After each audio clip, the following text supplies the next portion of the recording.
चक्रवर्ती सम्राट ययाति ब्रह्मा के पुत्र अत्रि ऋषि के कुल में ययाति हुए, जिनके 5 पुत्र थे, यदु, तुर्वसु, द्रुह्यु, अनु और पुरु।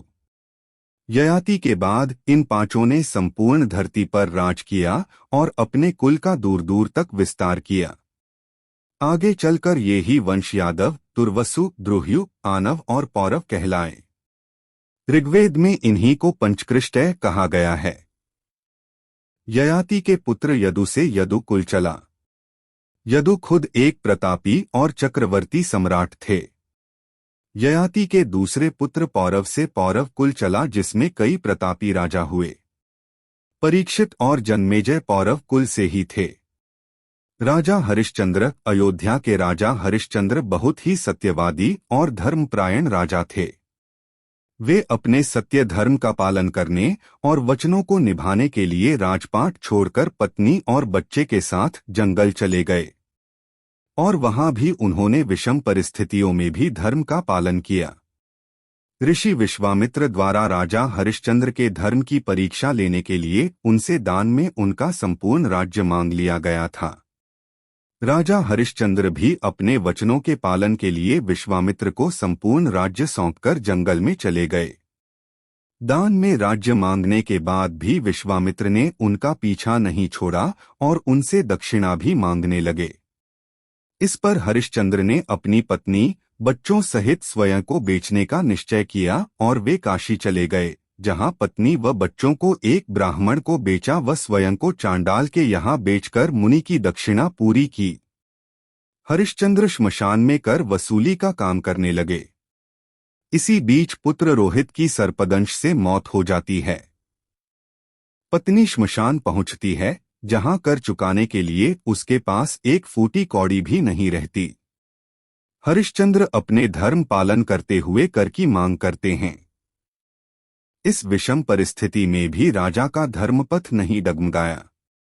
विश्वामित्र अपनी अंतिम चाल चलते हुए हरिश्चंद्र की पत्नी को डायन का आरोप लगाकर उसे मरवाने के लिए हरिश्चंद्र को काम सौंपते हैं। इस पर हरिश्चंद्र आंखों पर पट्टी बांधकर जैसे ही वार करते हैं, स्वयं सत्यदेव प्रकट होकर उसे बचाते हैं। वहीं विश्वामित्र भी हरिश्चंद्र के सत्यपालन धर्म से प्रसन्न होकर सारा साम्राज्य वापस कर देते हैं। राजा राम वन से लौटने के बाद जब भगवान राम ने अयोध्या का शासन संभाला तो उन्होंने कई वर्षों तक भारत पर शासन किया और भारत को एक सूत्र में बांधे रखा। राम के काल में रावण, बाली, जनक, अहिरावण और कार्तवीर्य अर्जुन नाम के महान शासक थे। कार्तवीर्य अर्जुन या सहस्रार्जुन यदुवंश का एक प्राचीन राजा था। वह बड़ा वीर और प्रतापी था। उसने लंका के राजा रावण जैसे प्रसिद्ध योद्धा से भी संघर्ष किया था।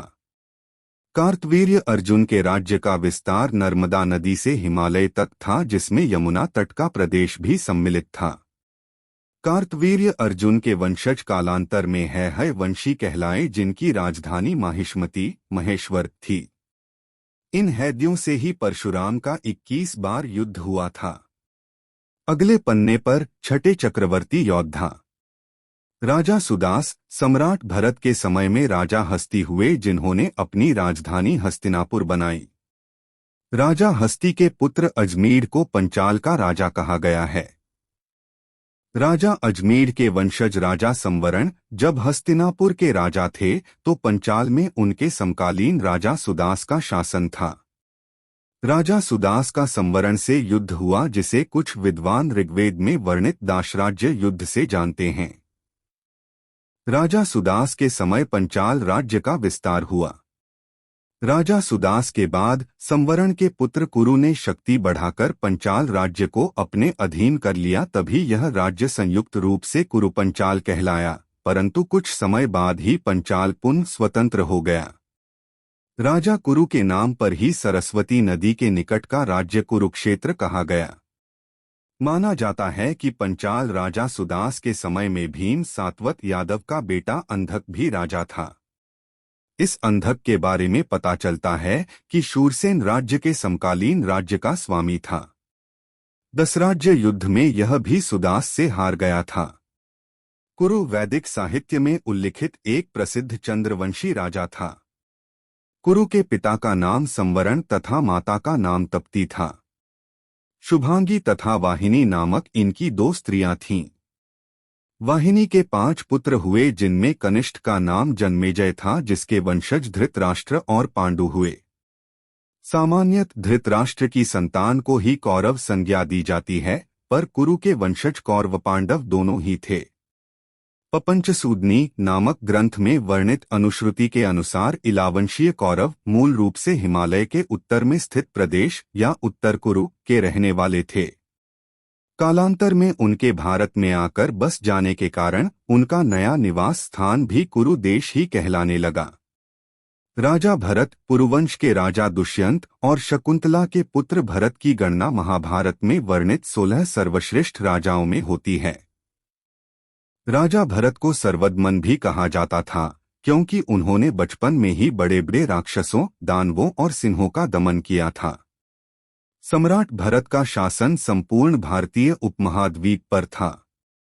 महाभारत के अनुसार भरत ने यमुना, सरस्वती और गंगा के तट पर बड़े बड़े यज्ञों का अनुष्ठान किया तथा महर्षि भारद्वाज की कृपा से भूमन्यु नामक पुत्र प्राप्त किया।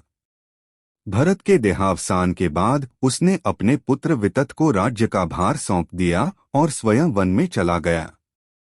श्रीमद् भागवत अनुसार भरत का विवाह विदर्भराज की 3 कन्याओं से हुआ था, जिनसे उन्हें 3 पुत्रों की प्राप्ति हुई। तीनों पुत्रों से कोई वंश चलता नहीं देख भारत ने मरुत्स्तोम यज्ञ किया। मरुदगणों ने भरत को भारद्वाज नामक पुत्र दिया। भारद्वाज का वंश चला। इन्हीं भरत के कुल में शांतनु हुए। शांतनु की पत्नी गंगा के पुत्र भीष्म थे और शांतनु की दूसरी पत्नी सत्यवती के 2 पुत्र हुए, चित्रांगद और विचित्रवीर्य। भीष्म ने भीष्म प्रतिज्ञा ली थी, इसलिए उनका वंश नहीं चला। चित्रांगद तो गंधर्वों से युद्ध करते हुए मारा गया। विचित्रवीर्य की 2 पत्नियां अंबिका और अंबालिका थीं। विचित्रवीर्य कामी और सुरापेयी था। उसे राज्यक्षमा हो गया और वह असमय में ही मृत्यु को प्राप्त हुआ। सत्यवती और भीष्म को कुल और वंश नष्ट होने की चिंता होने लगी। तब सत्यवती ने राजमाता होने के कारण व्यास द्वैपायन को बुलवाया, जो पुत्र दे सके। सत्यवती की कुमारी अवस्था में ही व्यास द्वैपायन का जन्म हुआ था। समागम के समय व्यास की कुरूपता को देखकर अंबिका ने नेत्र मूंद लिए। अत उसका पुत्र धृतराष्ट्र जन्मांध पैदा हुआ। अंबालिका व्यास को देखकर पीतवर्णा हो गई, इससे उसका पुत्र पांडु पीला हुआ। सत्यवती ने एक और पुत्र की कामना से अंबिका को व्यास के पास भेजा, लेकिन उसने अपनी दासी को भेज दिया। दासी से विदुर का जन्म हुआ। इस तरह देखा जाए तो भरतवंश की जगह बाद में व्यास द्वैपायन का वंश चला। राजा युधिष्ठिर, पांडव पुत्र युधिष्ठिर को धर्मराज भी कहते थे। इनका जन्म धर्मराज के संयोग से कुंती के गर्भ द्वारा हुआ था। महाभारत युद्ध के बाद युधिष्ठिर ने ही भारत पर राज किया था। 2964 की पूर्व युधिष्ठिर का राज्यारोहण हुआ था। युधिष्ठिर भाला चलाने में निपुण थे। वे कभी मिथ्या नहीं बोलते थे। उनके पिता ने यक्ष बनकर सरोवर पर उनकी परीक्षा भी ली थी। महाभारत युद्ध में धर्मराज युधिष्ठिर 7 अक्षौहिणी सेना के स्वामी होकर कौरवों के साथ युद्ध करने को तैयार हुए थे, जबकि परम क्रोधी दुर्योधन 11 अक्षौहिणी सेना का स्वामी था। महाभारत युद्ध के बाद युधिष्ठिर को राज्य, धन, वैभव से वैराग्य हो गया था। वे वानप्रस्थ आश्रम में प्रवेश करना चाहते थे, किंतु समस्त भाइयों तथा द्रौपदी ने उन्हें तरह तरह से समझाकर क्षात्रधर्म का पालन करने के लिए प्रेरित किया। उनके शासनकाल में संपूर्ण भारतीय उपमहाद्वीप पर शांति और खुशहाली रही।